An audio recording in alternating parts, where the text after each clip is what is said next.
Sonora es el estado más alejado de nosotros, escribió Federico Gamboa en 1923. Para convencerse, no hay sino registrar nuestra historia nacional, toda ella escrita con sangre y lágrimas. Nunca vibraron los sonorenses con nosotros, nunca lloraron con nosotros. Hacia 1940, no obstante, el fundamento histórico de aquel patriótico reproche no tenía ya lugar. El liderazgo militar de la Revolución de 1910 y luego la reconstrucción del país habrían de ser encabezadas en buena medida por sonorenses. Desde entonces, el llanto y el dolor de México fueron también de Sonora, y el éxito de los sonorenses lo sería también de muchos otros mexicanos.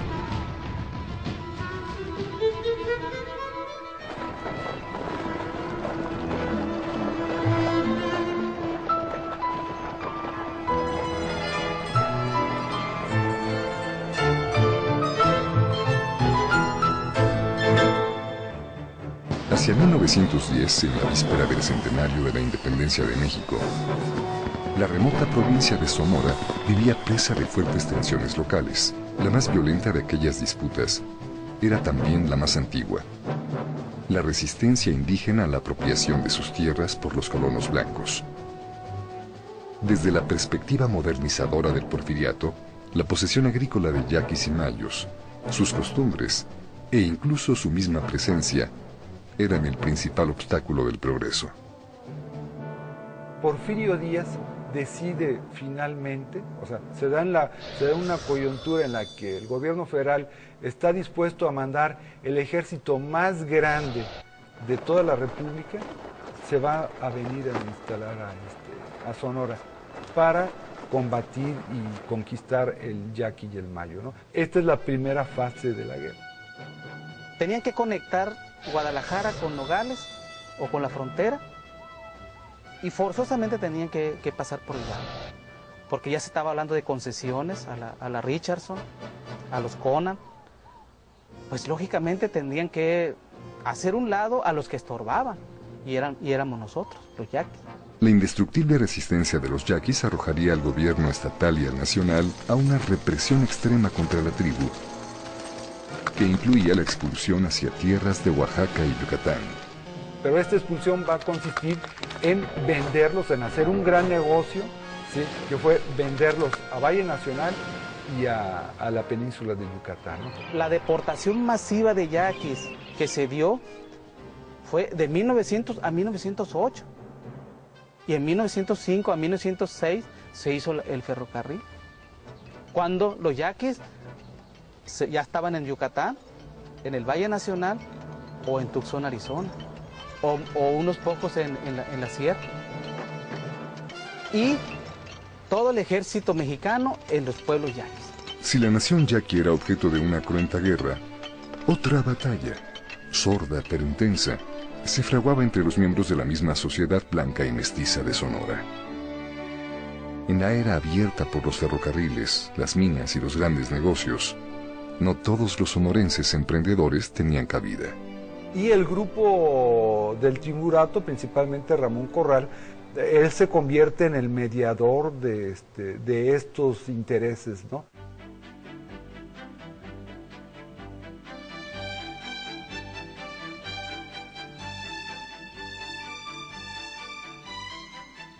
Con esto, bueno, a finales del siglo XIX entra la compañía de Green en Cananea, crea la famosa 4C, ¿no?, la Cananea Consolidated Cooper Company, ¿sí?, y también entra la Field Dodge Company a Nacosari, ¿sí?, y conforma la compañía Moctezuma. Bueno, esto no todos los sonorenses lo ven bien. La triangulación de grandes negocios agrícolas en los valles del Yaqui y del Mayo y la apertura de ricos minerales en Moctezuma y Cananea, usufructuados por norteamericanos y por un grupo de sonorenses bajo el liderazgo de Ramón Corral, eran solo la expresión económica de un descontento mucho más amplio, originado en el ataque a una fortaleza histórica del sonorense, la capacidad de decidir sobre sus propios asuntos. Empiezan a abandonarse la consulta, la negociación con los grupos locales, y el prefecto, los comisarios de policía y los jueces locales empiezan a ser designados directamente por el gobernador, pasan de ser puestos de elección popular a ser puestos de designación por el ejecutivo local. En Hermosillo, la capital del estado, se haría legendario en 1902 un movimiento que denunciaba la cancelación de espacios políticos y económicos. Bajo el nombre de la organización que lo encabezaba, el Club Verde, y del vals que con el mismo nombre sería sinónimo de la resistencia antiporfirista en Sonora. Realmente el Club Verde es una disputa por estas oportunidades que se van concentrando en un solo grupo y que ya no repartía como antes de una manera más difusa. Se convirtió pues en un himno de combate político, el Club Verde. No obstante, fue la represión de la Gran Huelga de Cananea en 1906 la que quedó en la memoria de los sonorenses, y en la de todo México, como el mayor indicio de la descomposición del antiguo régimen. Sabemos que el exceso fue lo que hizo Rafael Izábal cuando va a instancias de los huelguistas a que vaya a arreglar, a solucionar el problema de la huelga. El señor Izábal llega por ferrocarril, entra a Estados Unidos, sube a los Rangers y les llega con los Rangers a Cananea, ¿no? José María Maytorena y Adolfo de la Huerta en Guaymas, Benjamín Gil en Navojoa y Epifanio Salido en Álamos eran solo algunos de los sonorenses impacientes por los vientos del cambio. En los primeros días de 1910, esos vientos llegaron a la estación de ferrocarril de Navojoa junto a la campaña electoral de un evangelizador a la medida de aquellas esperanzas. Su nombre era Francisco I. Madero.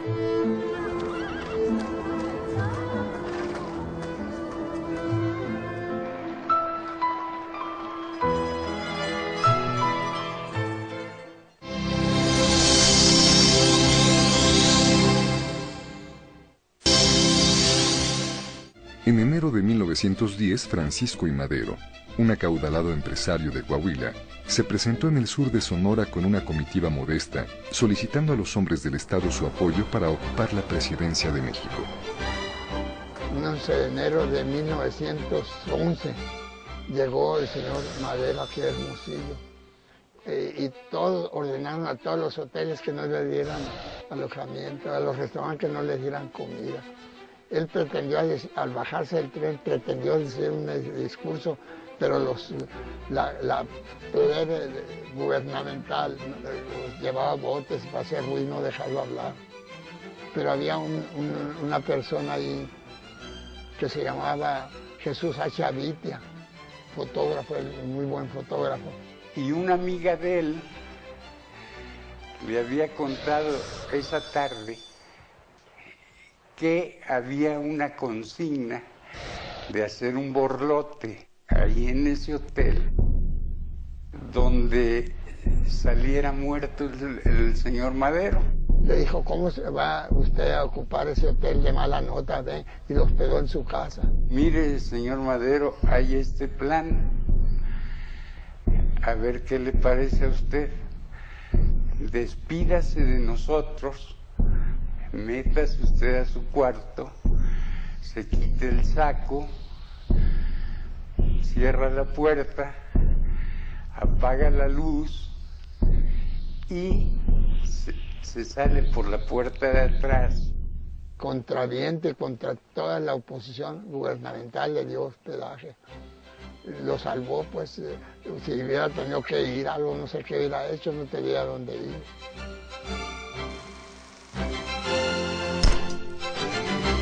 Durante aquella gira azarosa, la tragedia indígena de Sonora arrancó un pasaje emocionado al candidato Madero.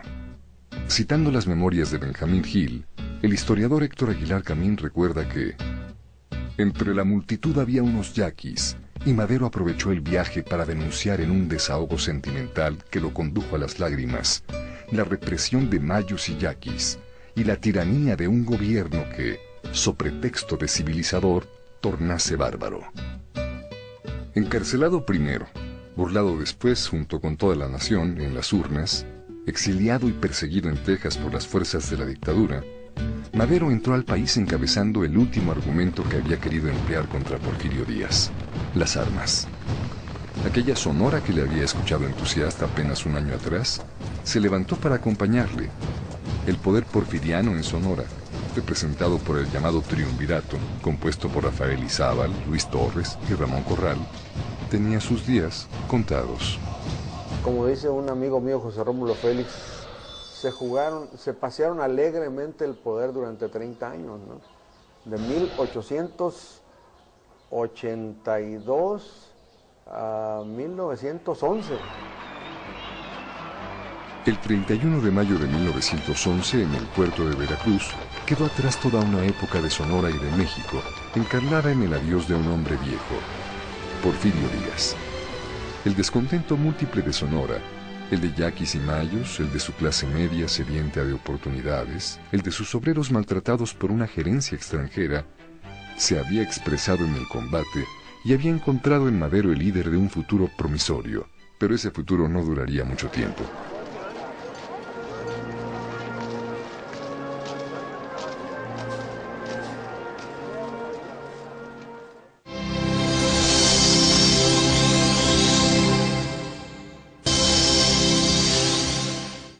En 1912, la presidencia del líder de la revolución, Francisco I. Madero, reflejaría muy pronto las tensiones ocultas bajo la victoria y el riesgo de la integración de muchos porfiristas a su gobierno, incluidos los militares. Apegado hasta el fin a sus convicciones liberales, demócratas y humanitarias, el presidente Madero se encontró sin capacidad de satisfacer ni a los amigos ni a los enemigos. Podemos concebir a Madero y su administración como un grupo en el medio, con dos grupos muy grandes opositores por ambos lados. Por un lado, digamos, la izquierda, hay los revolucionarios, los zapatistas, los orozquistas. Por otro lado, los intereses del antiguo régimen porfiriano, como el ejército, grupos en la iglesia, las inversionistas y empresas extranjeros. La ironía quizás es que Madero podía contener, no aplastar, pero contener las fuerzas populares, como el zapatismo. Incluso derrotó a los trotskistas, pero el precio que pagó era dar más influencia, más poder a sus enemigos a la derecha, especialmente el ejército. En la apartada Sonora, las consecuencias de aquella inestabilidad se seguían muy de cerca. José María Maytorena, el respetado líder maderista convertido en gobernador del estado, llegó rápidamente a una conclusión fúnebre. El gobierno maderista se tambaleaba y había que estar preparados. Madero había licenciado todas las demás fuerzas estatales, pero Maytorena había logrado de que se dejaran las fuerzas estatales aquí en Sonora, ¿no? Entonces era el único estado que contaba con unas fuerzas estatales. En febrero de 1913, el golpe de estado comandado por el antes fiel general Victoriano Huerta y los asesinatos del presidente Madero y del vicepresidente Pino Suárez fueron la lúgubre confirmación de los cálculos del gobernador Maytorena, acorralado por la ira popular que exigía el desconocimiento del presidente usurpador Victoriano Huerta, invadido por las tropas federales en su propio territorio y confundido por las peticiones de ajusticiamiento contra empresarios como él. El gobernador de Sonora flaqueó. Finalmente es conservador en materia social y él llega a expresar que él no podría expropiar a los ricos de Sonora, a los propietarios, a los grandes propietarios de Sonora, para sostener una guerra con el gobierno del centro que preside espuriamente Victoriano Huerta.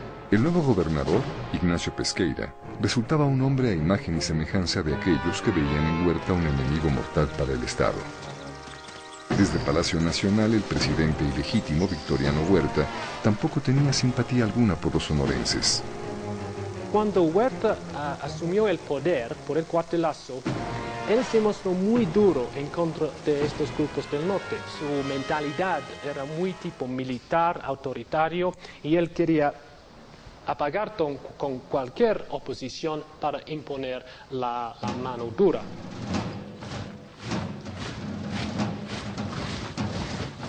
Entre los hombres investidos con responsabilidad militar por el gobernador Pesqueira, los años por venir consentirían especialmente a uno de ellos.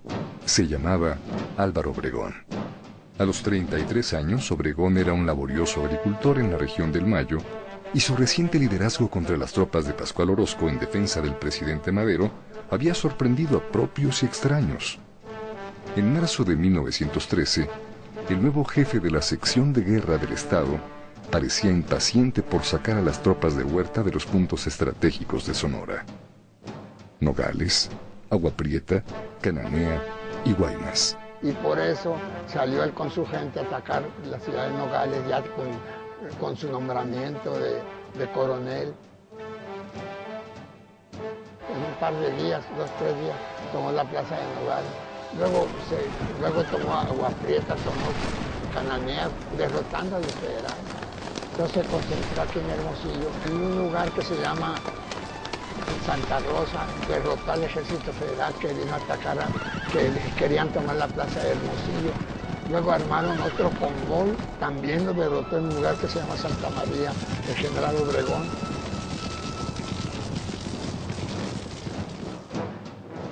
Desde Coahuila, el gobernador Venustiano Carranza, que había logrado unificar el descontento nacional contra la usurpación, alcanzó a ver en Sonora lo que no tenía en su propio estado: unidad política y fuerza militar suficiente como para destronar a Huerta. Francisco Obregón Tapia, hijo del general Álvaro Obregón, recuerda aquel trance. Mi papá presionó, siguió presionando y desconoció el gobierno de Sonora al de México. Y entonces ya don Venustiano fue nombrado primer jefe y se vino a Sonora y a caballo llegó a Hermosillo. ¿Por qué viene Carranza a Sonora? ¿Por qué no se puede sostener Carranza en 1913, a mediados del 13, allá en la laguna? Y se viene a caballo. Una locura venirse a caballo desde Coahuila hasta Choix, hasta acá en la sierra de Sinaloa.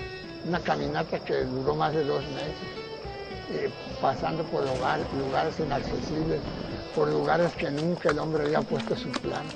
Por ahí vino Carranza huyendo. Llegó aquí, se dice, ¿no?, con la ropa muy desgastada, muy pobre, todo quemado. Y llegar aquí y le pregunta a Maitorena ahí en Cruz de Piedra, por ahí, que si era lo que quería, lo que necesitaba más apremiante: un uniforme. Entonces llega y le hacen un uniforme muy bonito, con tela inglesa, y ya don Venustiano se dispone a echarse muchos bailes, porque era un hombre muy bailador y muy enamorado.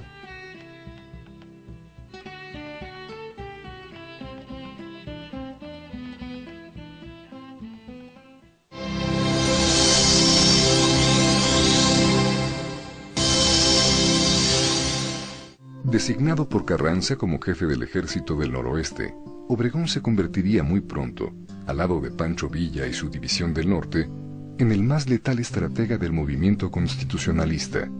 Tras limpiar a Sonora del ejército huertista, Obregón avanzó implacablemente sobre la costa del Pacífico hacia la capital del país.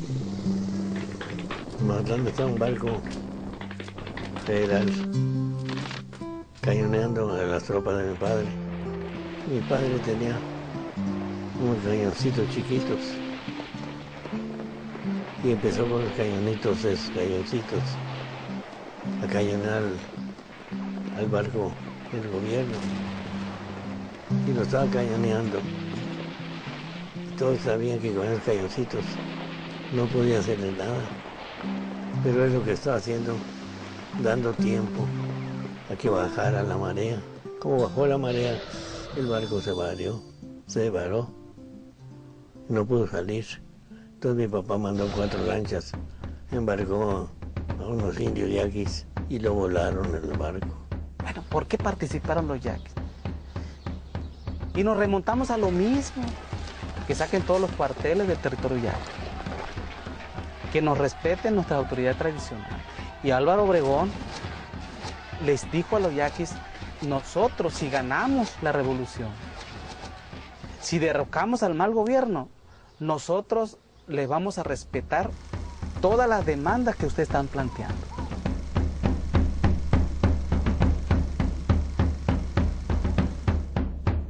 Las victorias sucesivas del ejército del noroeste en Sonora, Sinaloa, Nayarit y Jalisco sorprenderían al país no solamente por la capacidad estratégica de su jefe, sino por su sólida organización. Detrás de las armas, los pertrechos y el avituallamiento, el dinero que fluía regularmente desde la frontera con los Estados Unidos era una razón capital de sus victorias. Las haciendas que van tomando, primero de los porfiristas y después de Maytorena, de los grupos de Maytorena, esas haciendas ellos no las destruyen, ¿sí? Ni las agarran ni las reparten, sino que se convierten en haciendas intervenidas, las cuales mantienen produciendo, y lo que producen lo exportan a Estados Unidos, obtienen el dinero, y de ahí pues del dinero obtienen las armas, ¿sí? Igual con la producción minera, ¿no? De las minas que ellos llegan a que siguen en explotación, ellos van y siguen y mantienen este comercio. O sea, ellos aprovechan la existencia de la frontera, ¿no? Y la posibilidad que les da la frontera de financiar a la revolución.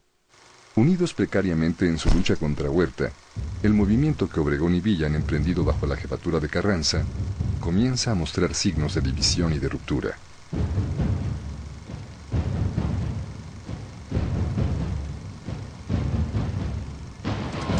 El 15 de agosto de 1914, el victorioso ejército de los sonorenses entra primero a la capital del país. Los educados habitantes de la ciudad observan, azorados, a soldados blancos de botas y sombreros tejanos, armados con rifles, junto a soldados indios de huarache, arco y flecha. Era el vivo retrato de una provincia lejana, acostumbrada desde siempre a la lucha contra los españoles, los apaches y ahora también contra los federales. Todavía es una población habituada a la guerra de guerrillas, a la contrainsurgencia, y eso hará que esa amalgama que desconcierta, por ejemplo, a Federico Gamboa cuando ve llegar las tropas que reúnen mayos y yaquis, como también criollos y mestizos de Sonora. Era algo inexplicable. Depuesto el presidente ilegítimo, la tensión política se desata abiertamente entre zapatistas, carrancistas y villistas. En Aguascalientes, la convocatoria a una convención de revolucionarios pretende poner fin a la discordia. Para mí, la convención de Aguascalientes tenía dos propuestas, dos metas. Por un lado, llegar a un acuerdo acerca del programa de la revolución, para saber cómo gobernar el país bajo un nuevo régimen revolucionario. Pero la segunda meta fue más difícil, al fin fue inalcanzable, que era llegar a un acuerdo político entre las fuerzas principales de la revolución. Obviamente entre Carranza, aliado más o menos con Obregón, Villa en el norte, Zapata en el sur, y muchos otros líderes de segundo rango que colectivamente tenían los destinos del país en sus manos. Hacia los primeros días de 1915, el fracaso de la Convención de Aguascalientes empezó a conducir hasta el campo de batalla a los dos generales invictos de la revolución antihuertista. Villa, el líder popular, rebelde e impulsivo, y Álvaro Obregón, el empresario agrícola, racional y paciente. Bajo la sombra tutelar de Venustiano Carranza, dos proyectos de nación, dos personalidades y dos tácticas militares opuestas estaban a punto de enfrentarse.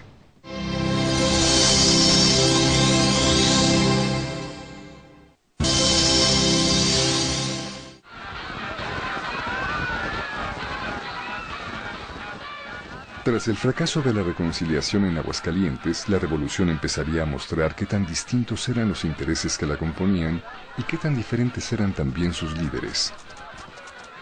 El retorno a la gubernatura de un viejo personaje de la política sonorense, José María Maytorena, revelaría en el Estado los extremos que había alcanzado la discordia nacional. Poniéndose del lado de Villa y rechazando a sus antiguos aliados, Obregón y Carranza, Maytorena atrajo hacia la entidad las balas y el caos de la lucha armada.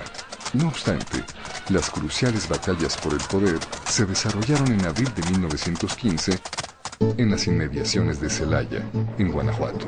A las famosas cargas de caballería de Pancho Villa y sus Dorados del Norte se opondría la brillante estrategia del general Obregón, dejar que el impaciente enemigo se vaciara. El general Villa, su fuerte, había derrotado al ejército federal con sus famosas cargas de caballería. Venían 15, 10 o 12 mil o 8 mil gentes a caballo, atacaban los fuertes. El general Obregón nunca lo atacó a Villa durante esas grandes batallas, sino que siempre peleó a la defensiva, hacía defensas, loberas que se llaman. Se hace una pequeña excavación, casi con las manos, con cualquier cosa, y ahí se pone el soldado apuntando con su rifle. Entonces Obregón se proveyó de muchas ametralladoras. Entonces venían las caballerías avanzando, se echaban sobre las fortalezas de Obregón, pero Obregón ya lo está recibiendo con una metralleta, con 20, 30 ametralladoras. La división del norte, las fuerzas de Villa, tenían más soldados, más personas, estaban bien pertrechados. Casi todos pensaban que Villa iba a ganar, porque tenía este récord de haber ganado tantas batallas. Pero, a fin de cuentas, en una serie de batallas, no solamente Celaya, pero también León y Aguascalientes, una serie de batallas, todos algo parecidos, todos tenían como la misma forma, Obregón podía derrotar a Villa. Y tiene que ver, en parte, con el hecho de que Obregón era un general mejor. El 3 de junio, con Villa y sus maltrechos dorados en franca retirada, el general Obregón pagaría con su cuerpo una parte de su creciente leyenda. El general Obregón estaba observando las fuerzas enemigas con unos catalejos, unos prismáticos. Y estando así, le tocó aquí en la pura puntita del codo una bomba, medio desmayado, medio atarantado, y entonces se levantó, y a la hora de levantarse su brazo se quedó en el suelo. Entonces se sacó la pistola con la mano izquierda como pudo y se dio un tiro, pero no traía cartucho. Mi papá andaba por ahí tomando unas fotografías y lo sorprendió queriendo cargar entre las rodillas la pistola para darse otro tiro. Y entonces ya llegó mi papá, le quitó la pistola. No, pero ¿para qué voy a servir así? Agarraron una camilla y ya se lo llevaron al tren. Y cuando lo llevaban en camilla, iban pasando por donde estaban unos indígenas mayas. Entonces le pregunta uno al otro, ¿a quién llevan ahí? Al Obregón, le dicen. Entonces Obregón le dicen, ¡a que una vepa! Sigan dándole al tambor, le habló en la lengua. O sea que les decía, sigan tomándole, sigan combatiendo. Tum, tum, tum, tum, tum. Destrozado su ejército, herido en el amor propio y sediento de venganzas, Villa penetró en Sonora buscando la alianza del gobernador Maytorena, que le era adicto. Una vez más, en su estado natal, las fuerzas de Obregón trabaron cruentos combates. Esta vez contra la alianza de maitorenistas y villistas. ¿Por qué perdió Villa o las tropas villistas o maitorenistas en este lugar? Porque tenían el mismo principio de ataque que Villa, las cargas, brutales cargas de caballería. Y Obregón, como los derrotó en Celaya, los derrotó en la misma forma aquí en Navojoa, con ametralladoras. La derrota definitiva de Villa y de Maytorena conduciría a muchos a la ilusión de una paz prolongada bajo la presidencia del jefe indiscutido, Venustiano Carranza. Pero la estrella de Obregón brillaba de tal forma que no se conformaba ya con segundos puestos. Aprovechando su influencia política y su enorme prestigio militar en el Congreso Constituyente de 1917, el exagricultor disponía todo para cosechar algo más que su famoso garbanzo. Quería cosechar también la presidencia de la República.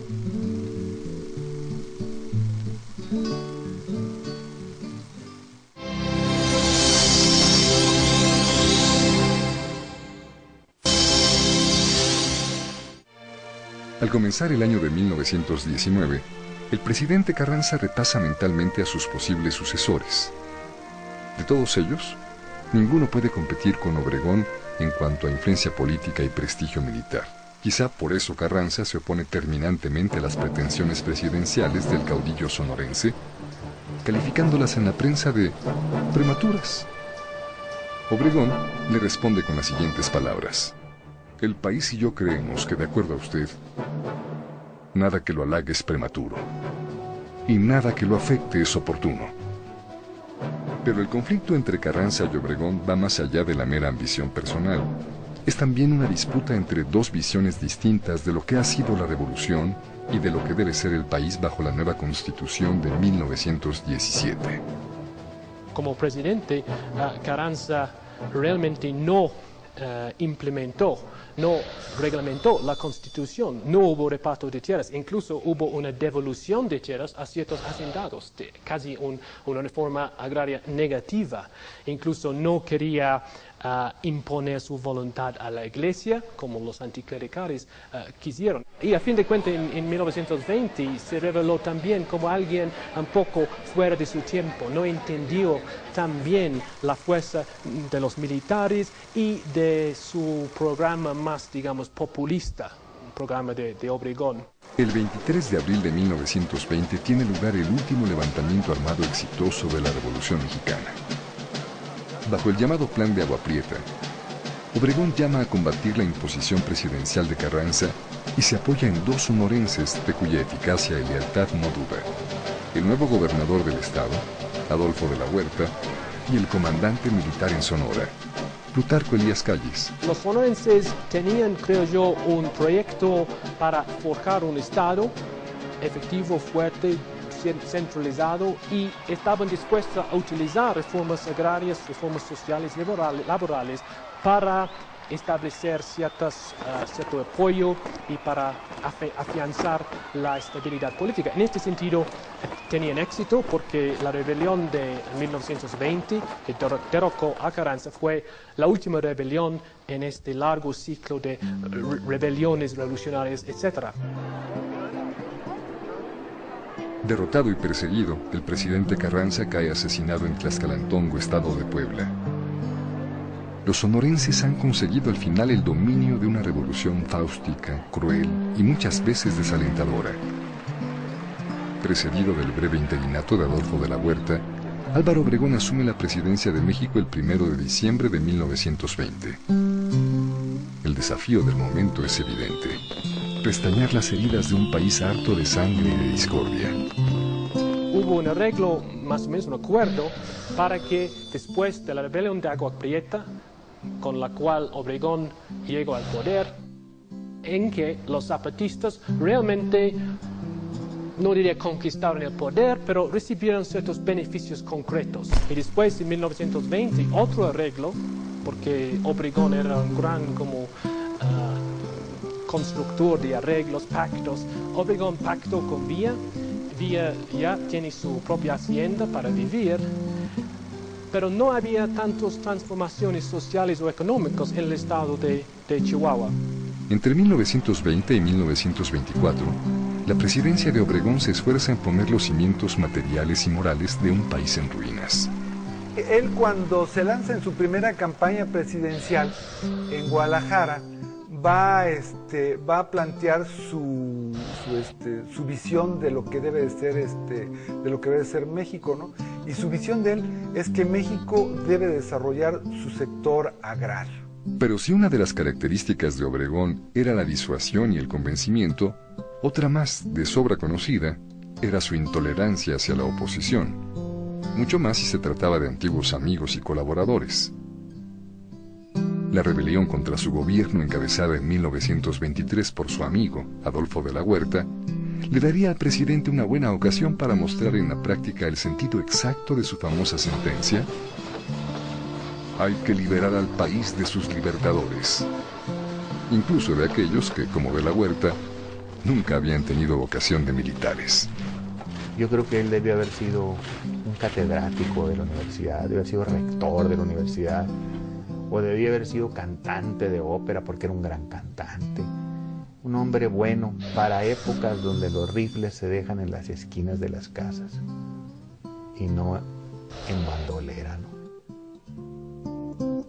Junto a la figura enorme del presidente Obregón, callado y observador, consciente de su papel secundario en aquellos años, otro sonorense esperaba la ocasión de poner en la práctica sus propias conclusiones acerca de lo que el país necesitaba para levantarse. Era su secretario de Gobernación, Plutarco Elías Calles. Calles era alguien en quien Obregón confiaba, porque sí crecieron juntos, sí hicieron política militar juntos, entonces, y sí estuvieron más cercanos, no había tanta competencia entre ellos, y Calles estaba más dispuesto a quedarse a un lado en la penumbra y dejar que Obregón hiciera cosas hasta que llegara su momento, ¿no? Es una relación dispar, fluctuante. Creo yo que está basada en la desconfianza por ambas partes. Son aliados que se necesitan mutuamente.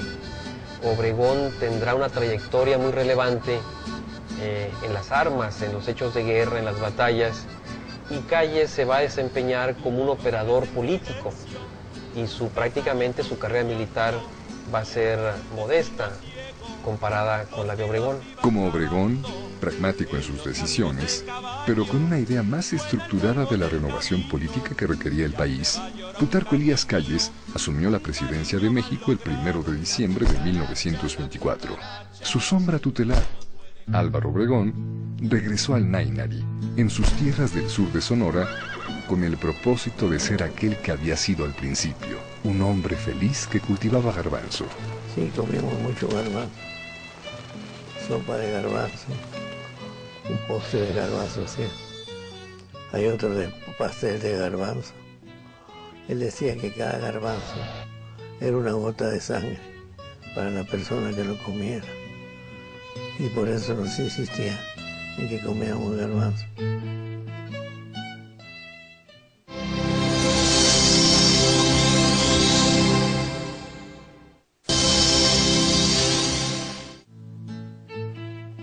En 1928, al final de la presidencia de Plutarco Elías Calles, se han ampliado y solidificado los cimientos del nuevo país fincados por Obregón. Obstinado en regenerar moralmente al país en ruinas, el liberal presidente Calles tiene sin embargo una fobia y un talón de Aquiles: la Iglesia Católica. Hay una constante interesante en algunos revolucionarios sonorenses, en la mayoría, que es el anticlericalismo. Calles aplica leyes anticlericales, expulsa monjas, cierra colegios, lo que quiera, y tiene un panfleto muy bonito que es de escuelas y libros para todos, algo por el estilo. O sea, era un hombre con una visión generosa. El 17 de julio de 1928, en el curso de un banquete en San Ángel, al sur de la Ciudad de México, la bala que los cristeros habrían querido destinar a Calles asesina al nuevo presidente electo, Álvaro Obregón. Con la guerra religiosa a punto de ser remediada, un joven dibujante católico, José León Toral, cumple a cabalidad el célebre augurio del Manco de Celaya: moriré el día en que alguien quiera cambiar su vida por la mía. Si me prestan atención de los últimos sucesos y la muerte de Ahora, un caso curioso es José de León Toral. Muerto Francisco Después de haber asesinado al general, hablando con los políticos obregonistas que vinieron a entrevistarlo porque querían que confesara la complicidad con Morones, se enteró que Obregón estaba trabajando para arreglar el conflicto religioso. Y cuando lo iban a fusilar, cosa que no le importaba para nada, dijo que se alegría porque estaba seguro de encontrar en el cielo al general Obregón. Y un tío mío avisarnos. Nos habló y pues ahí nos dejó ir. Y ya nos llevó con mi mamá, que estaba en el Nainari. La casa ya la estaban terminando. Ya estábamos durmiendo en ella. Y nos llevó con ella ya le habían avisado a mi mamá también. ¿Qué les dijo su mamá? Porque efectivamente habían eliminado a mi papá. Todavía teníamos esperanza yo tenía esperanza de que me dijera otra cosa, ¿no? Pero no. Lloraron. Al verla a ella, confirmamos todo. Sin reelegirse en la presidencia, cuidando las formas básicas del nuevo orden político, el así llamado jefe máximo cumple con la fundación del Partido Nacional Revolucionario su más preciado objetivo: meter en cintura las ambiciones de los caudillos militares y pasar de un país de sublevados a un país de instituciones.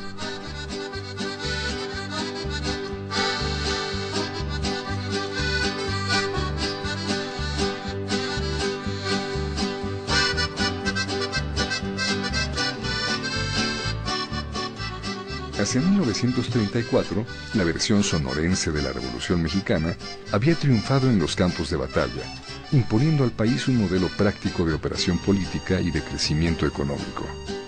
Hay un despunte más temprano de los civiles y de los empresarios en cargos públicos. Hay un mayor control del ejército, que es la meta número 1 del gobierno de Obregón, y digamos, empieza un fomento de la economía de la entidad basado ahora en las oportunidades para los empresarios locales vinculados a Obregón y Calles aquí en la entidad. El 1 de abril de 1936, el presidente Lázaro Cárdenas expulsaría del país al expresidente Calles, librando a México de una influencia que, aunque durante un tiempo benéfica, era ya obsoleta y peligrosa. Con el adiós de Calles, el papel de los sonorenses en la revolución y en la reconstrucción moderna del país terminaba con un saldo mayormente positivo, polémico en ocasiones y muchas veces admirable.